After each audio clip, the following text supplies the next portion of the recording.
They said he waited too long, that he wouldn't survive in a team full of stars. When Kylian Mbappé finally put on the white shirt of Real Madrid in 2024, the pressure wasn't just on his back, it was inside his soul. In a season where pressure could have broken him, he broke records instead. Kylian Mbappé's first year at Real Madrid was chaos, criticism, and then complete domination. But no one could have predicted how he would finish the season, becoming Europe's top scorer. This is the insane journey of Kylian Mbappé in his first season at Real Madrid.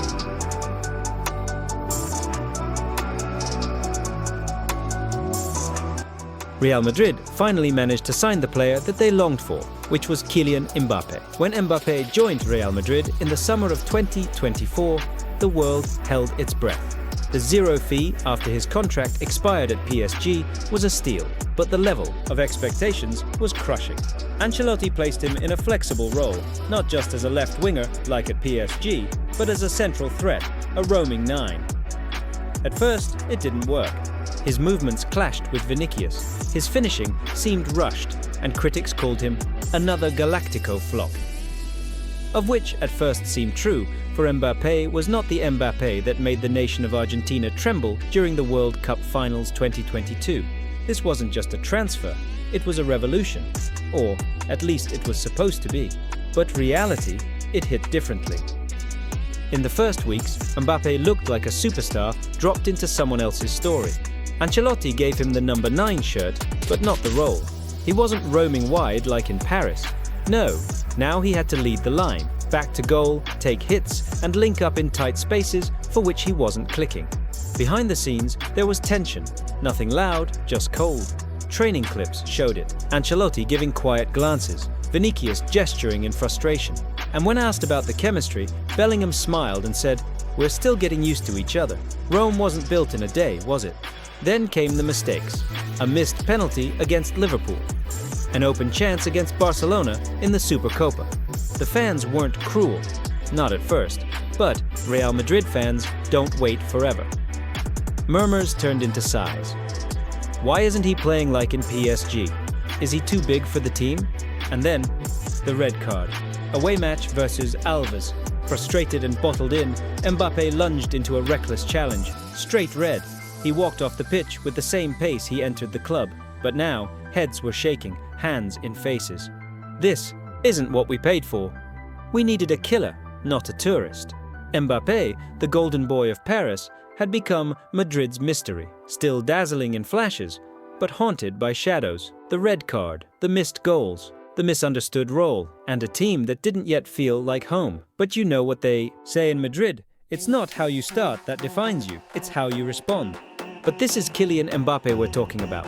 The man who grew up dreaming of Ronaldo posters and World Cup trophies. You can knock him down, but he doesn't stay there. And when the critics got louder, he got hungrier. It began with a spark. Mbappé reinforced his comeback with a powerful long-range shot.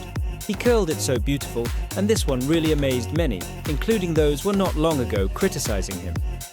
A goal that screamed, "I'm not done." Mbappé was now given the freedom to roam as a false nine, drifting between Vinicius and Bellingham. Suddenly, it clicked. The trio went from misunderstanding each other to finishing each other's runs. He dropped another bombshell in the Champions League against Manchester City. A hat-trick again, against Guardiola's machine. Nobody does that. Nobody. Bellingham called him an absolute monster. Vinicius laughed in an interview and said, "We just needed to give him the keys." Then came El Clásico, a hat-trick against Barcelona. He didn't just score a hat-trick against Barcelona, he carved his name into the soul of El Clásico. 30 games in, and just when they thought they'd seen it all, Mbappé gave them one more masterpiece to remember. The moment the whole world leaned in and said, "Okay, now he's arrived." Mbappé wasn't just scoring, he was rescuing. Match after match, it was his goals pulling Madrid back from the edge. A stoppage-time equalizer in the Madrid derby, a curling beauty in the Copa del Rey semi-final. He wasn't chasing headlines, he was the headline. From boos to backflips, from doubts to dominance. The season didn't break him, it built him. While the world expected instant magic, he faced pressure, doubt, and headlines that questioned everything. But greatness doesn't respond in the moment, it responds over time. And Mbappé did just that. He silenced critics with thunderous strikes. He shut down the noise with cold-blooded finishes.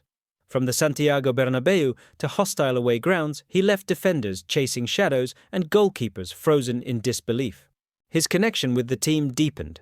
Bellingham began calling him ice cold. Vinny laughed in interviews saying, "When Kylian's locked in, we just give him the ball and get out of the way." Even Ancelotti cracked a rare smile, praising his growth as not just a scorer, but a leader. By the final whistle of the season, Kylian Mbappé stood as the top scorer in Europe with 9 hat-tricks, not 7 like at PSG. He had done it, not just proven himself, he had transformed to the brightest galaxy in Madrid. With Ancelotti stepping down and Xabi Alonso arriving as Madrid's new boss, questions begin to swirl. Will Mbappé adapt to Alonso's pressing style?